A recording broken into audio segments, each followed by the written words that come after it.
Boom! Just like that, we are live. This your dude, Uncle Leroy. Don't say the Leroy without the junior. And today, it's gonna be a little bit different. So we getting ready for this fantasy football draft for this fantasy football season. Our draft is this Sunday. You know what I'm saying? So it's gonna be our very first virtual online draft party. But we also gonna have an on-site draft party. So before we get things started, gotta give a shout out to all the big leaguers and all the coaches that joined. For those that didn't join, yo bad. But hanging out with me today, going to do a quick interview with last year's Sports Talk with Friends, the champ. He's the guy that owns the group. If you think you're good in fantasy football, this guy's a whole lot better. What's that, champ? Why you gotta? I needed to read another reintroduction. Last year and the year before last.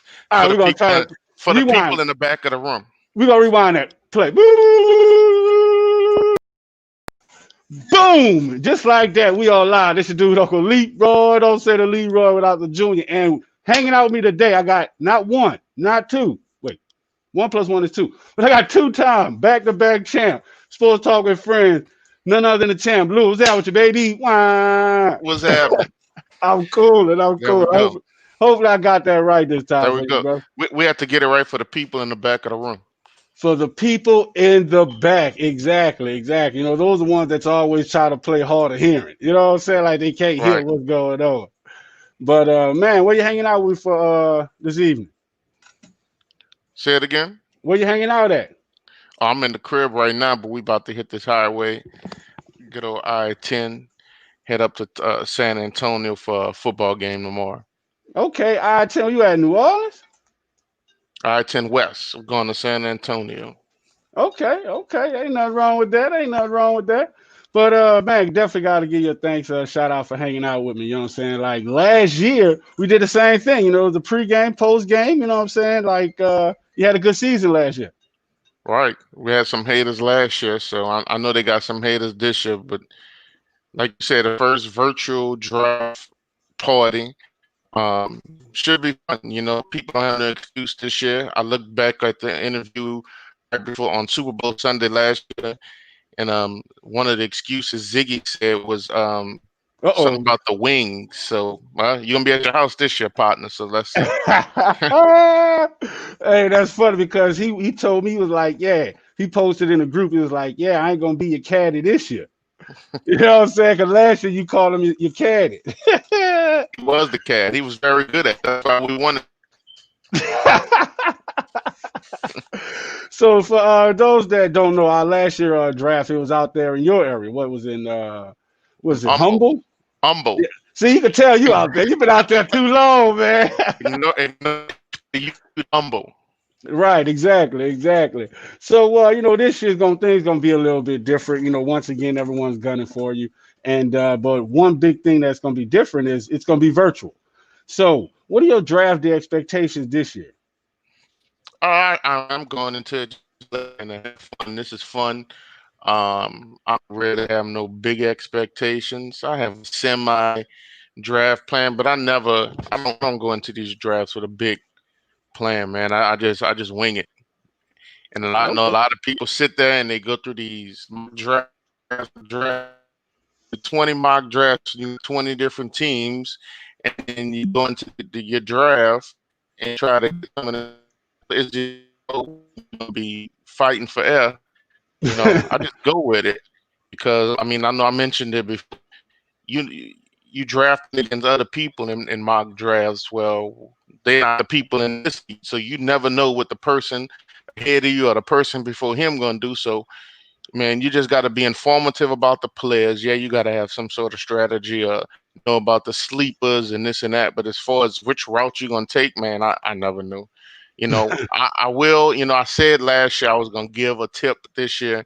So I am gonna tell everybody my first round strategy this year. So so y'all catch up. So I hope y'all listen. If you don't tune in, you're gonna miss it. You know, I do have y'all ready? First round, Will Lutz. First round. There you have it. Will Lutz? Who the hell is that? The Saints kid. So y'all want a tip? Debo, I'm back in the league. You need some tips. Write it down. Inquire. Wait, I saw his name on. I don't even see Debo. Where is Debo? He's in there. APB out on Debo. Eric Uh-oh. Anderson. Do we have to say the government name? Uh-oh. Your boy and them. Uh-oh. Kick a first round, Debo. Putting you on Get it, game. get it ready, get it ready, get it ready, ready. But so man, that's Shout funny. out. Wait, no. Something else for this. I expect the draft to be live because we got your boy, DJ Wheezy, gonna be on the ones and twos, Like letting that. everybody have it. It should be pretty fun. Oh yeah, oh yeah. And, you know, our leagues, our draft parties are always fun. So it's gonna be a bit different being away from you guys, man. I'm telling you, I ain't gonna know how I ain't gonna know how to act. And then it's my birthday weekend. So my birthday's on Monday. So I'm ready to for big things popping. But Yep. so you've been in the league for a while. So, what are some of the things that you've seen? Like, what do you think you like feedback on the leagues or something that you like for the draft parties? Because Um. I'm sorry, I'm gonna let it be known. You was the one that said that took us away from auction draft parties. I mean, from auction drafts, and now we're doing snake drafts. Right.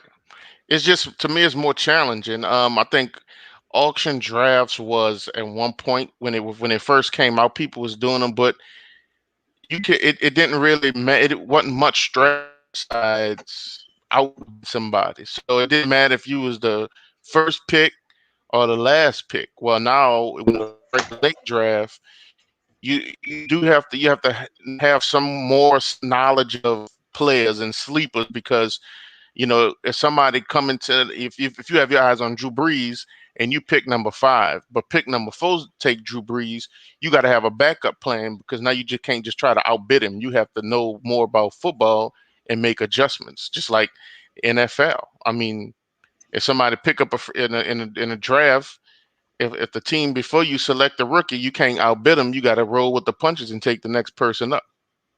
Okay, okay. It sounds like there's a reason why. You know what I'm saying? You was the champ. Not the one, but the two-time champ. You know what I'm saying? So shout out to you. But so being in the league so long. Hey, what's that with your AT? Thanks for hanging out. So being in the league for so long, do you have any rivalries? I do have rival. I have 3. You know what? Real talk. Man. When you're the 2-time champ, you a rival with everybody because everybody trying to Even take you out including every me. week. Yes, Because I was about including to say me. 1, 2, 3. You know what? Yeah. When you win like that, everybody trying to knock you down, and it's supposed to. That's how it's supposed to be. Right. If I was on the other side, I'll be trying to knock down. I want the person at the top. So. But as far as true rivals throughout the years, I always have 3. We always know that that's the best games, the games I look forward to just because it's fun. And that's, of course, you, Debo, and my boy Ziggy. It's just fun. It's more shit talking going on that week, but it's all love. We've been knowing us 3 Right. been knowing each other the longest, so it's Right. just natural. And then Lando tried last year, but Lando started quoting Michelangelo and stuff for the quotes, and it wasn't even fun. Lando been overseas too long.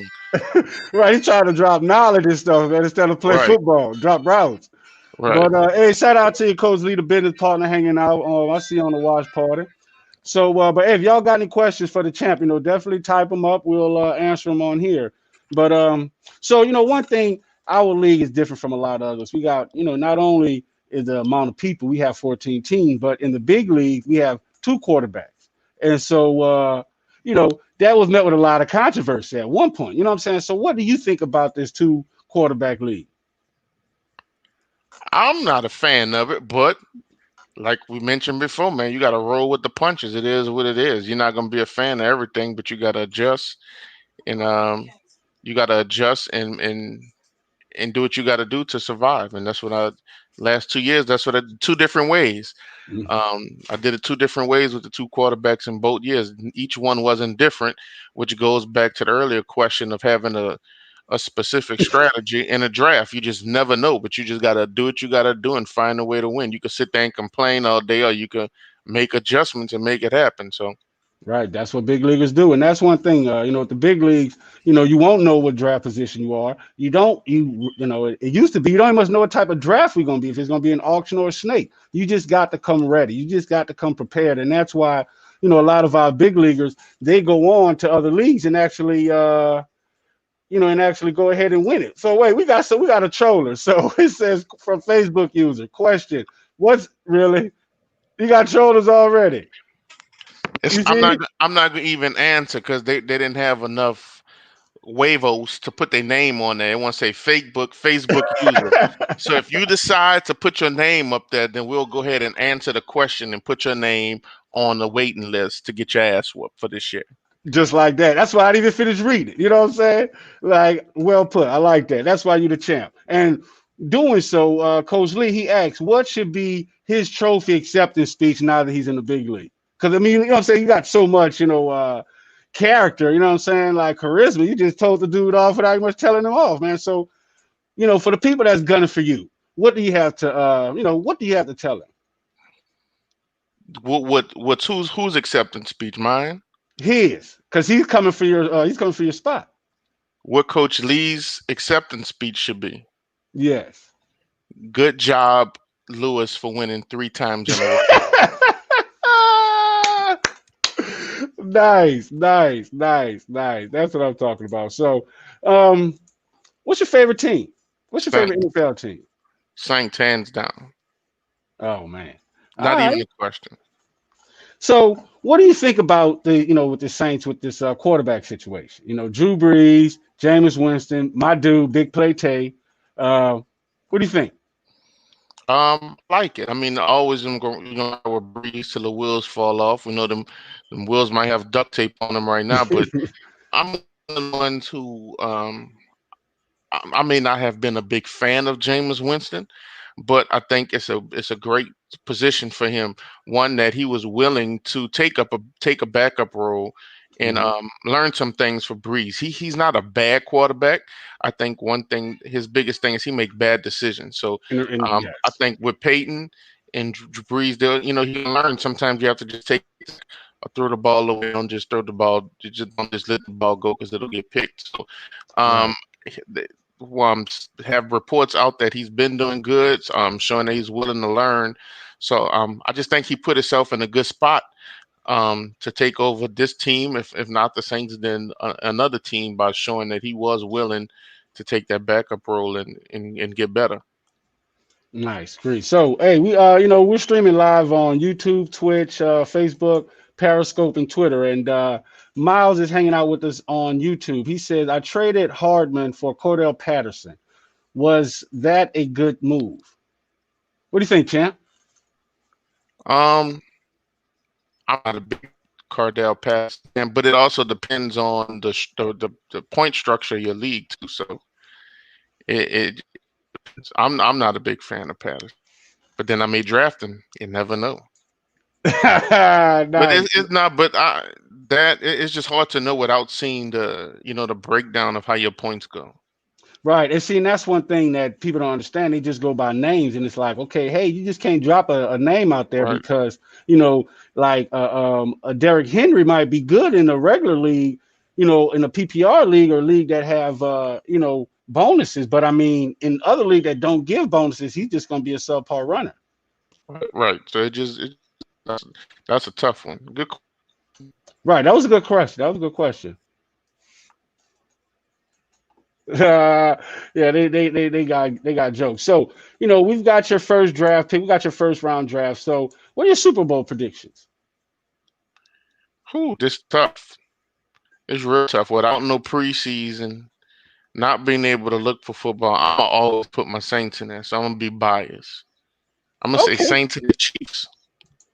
All right. I'll tell you what's funny, because now that the Saints got a Dallas Cowboy ex-coach, we sound like them, because every year the Saints is, the Cowboys say we're going to the Super Bowl.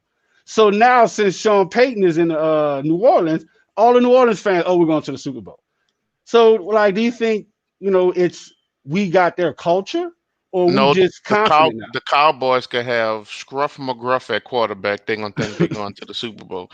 The difference is they still think they hot shit from winning the Super Bowl 400 years ago. That's the difference. It's one thing to be confident, but at the end of the day, we know when we got pool water on our team and we're going to shut up and just drink our sorrows and watch the game. We're not gonna keep. They could be 0-10. They're gonna still be screaming. We're gonna go to the Super Bowl this year.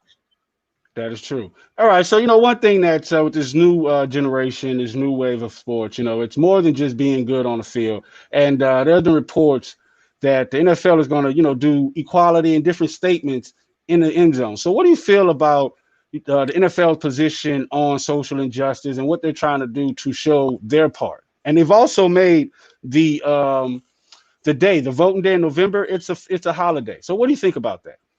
I think that's a good idea. My idea, especially the voting thing, it's not like who's going to vote.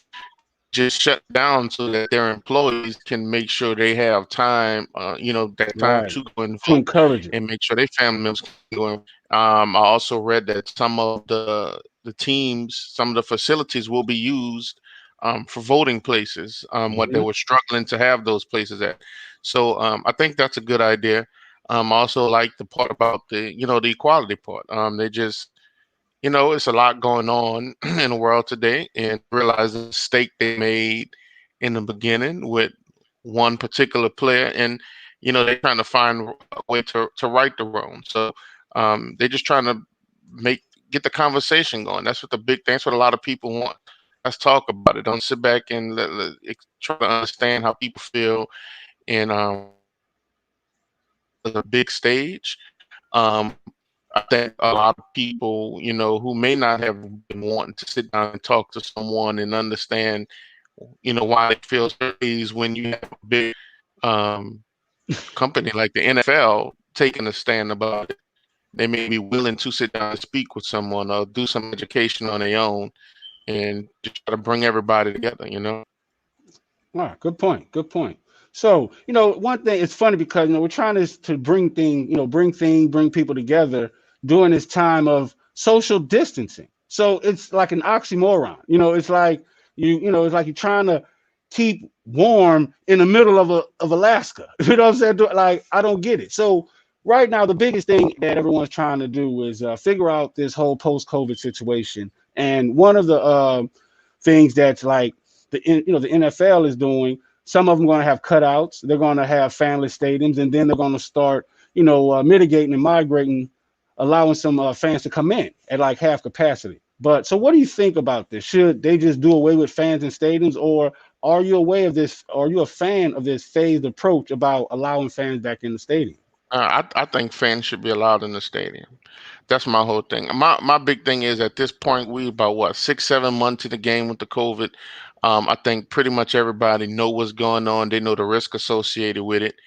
Um, if you're gonna decide, I would have respected it if they decided not to have the games. But my big thing is if you're gonna have the games, just do it the right way. Do it how you've always do it. If you decide to go to a game, the risk involved of going to a sporting game. I could see them, making everybody have a mask on in there, but I don't see the point of, only allowing certain amount of people. And then some people, some stadiums can have fans, some stadiums can't have fans. And I just think on the sports, the NFL on that type of level, it should be even across the board. If one of the 32 teams can't have fans, then none of them should be able to have fans until all 32 have the option to have fans. That's my opinion on it. Right. So, that leads to the next question. So, do you think teams that are allowing fans in there have an advantage towards teams that don't? I'm Because a, I've heard, and I've watched that, the league has said that they've went and got some of the audio, the real audio of actual stadiums, like from years back, so they can actually simulate the actual crowd. So, what do you think about that? the Falcons doing that for a while. Like the building. So it's different, man. It's nothing. If you've ever been in the Superdome at a game and you've heard that crowd, there's no audio that you can simulate to Right. duplicate that. You just can't. You just can't do it. And I do believe it takes away the home field advantage. It's totally different. I mean, like the Saints, I think this is going to be a totally different game with them playing the Buccaneers at home with no fans. You have a quarterback like Tom Brady on the road, and the whole offense can hit audibles. when you're on the road, it's hard for you to hear the audibles. When you're on the defensive line, it's not all these audibles they can make. You could just go tee off on the line. There's not much hard counts. You don't hear all of that. Now is no crowd in there. Now as a defensive lineman, you got to pay attention to hard counts and all this other stuff. It's just different. It takes away the home field advantage. Now, granted, it's on both sides, but when you're at home, the crowd is not that loud anyway. That's what gives you an advantage, and this is going to take that away. Which is why I said if all teams are not allowed, even if one team is not allowed to have fans, then none of them should be allowed to have it until they all can have it. Good point. And so I'm guessing this is a new Facebook user, but it seems like we got a valid question here. So what do you think about NFC South and how it will fall out with the Bucks having all these new players? I don't think it's going to change. The Bucks' problem never was scoring points. Bucks always score points. They never had a great or good offensive line, and their defense wasn't all that. All of the players they got was quarterback, running back, a receiver. They didn't address the offensive line. They didn't address the defense. Good point. Only one football. You don't get points for every star player in your skill position. So you got to line up and play the game. You can't buy a championship. You got to play. You got to gel together. You got a bunch of Chiefs on the team. Somebody got to be Indian. Who's going to be willing to do that? Gotcha. Good point. So here we got Facebook user. If you had to stay away from one team and not be able to draft any of their players, which team and why? That's a good question. Right, yeah, that's what I was saying. Like, okay. It don't always work like this, but I try not to take players off the Saints. Not that I don't think good, but when I watch Saints games, I like to watch the Saints. And if my player's on the field, I'm going to be biased and I'm going to want my players to score.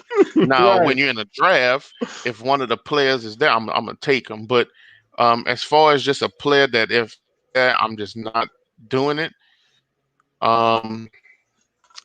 they do have some teams like that. Probably Jacksonville. I don't want nobody on Jacksonville offense. I don't know why anybody would anyway. That's one. And that's a real good question. I never sat down and really thought about it, but I try to stay away from my team if I help it because of that reason, just so I can enjoy the game. And the only thing that popped in mind was Jacksonville, just because Gardner Minshew. So hey, shout out with you, Kendrick. Thanks for hanging out with us. I think he in New Orleans, but he said, "What's happening, Lou?" What's happening? Right, he's from New Orleans, man. You can't just be like, "What's up? What's down?" You know, what's down, man. But man, we get things ready to wrap things up and get up out of here. Any shout outs? Any last minute, things you want to say? We got some rookies this year. So, what do you want to say about those rookies?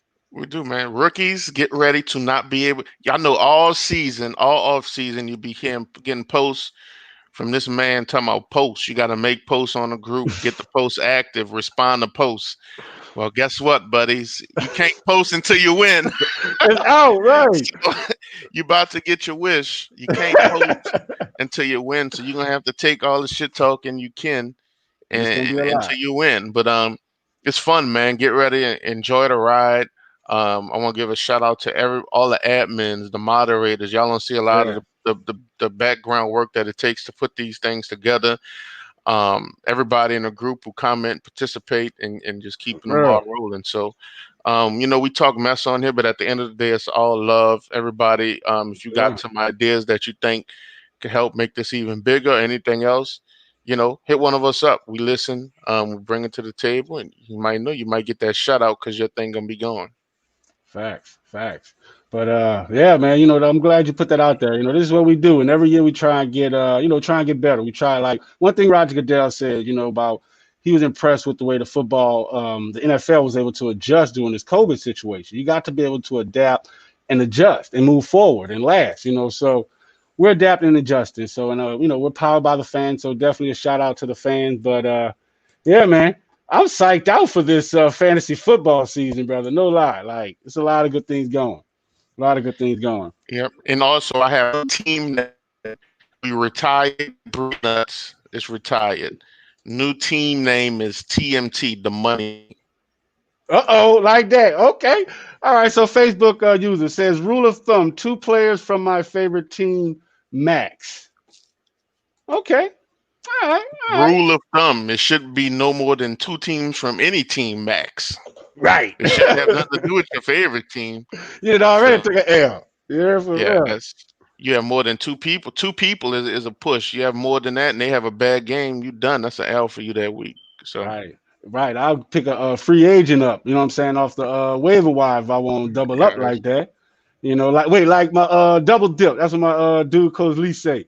But hey, thanks for hanging out with us, Philip. I see you in our watch party, but it's time for us to go. This your dude, Uncle Leroy. Don't say the Leroy without the Junior. And man, I thank you for hanging out with me. You know, STWF Fantasy Football Champ, the league owner. Till next time.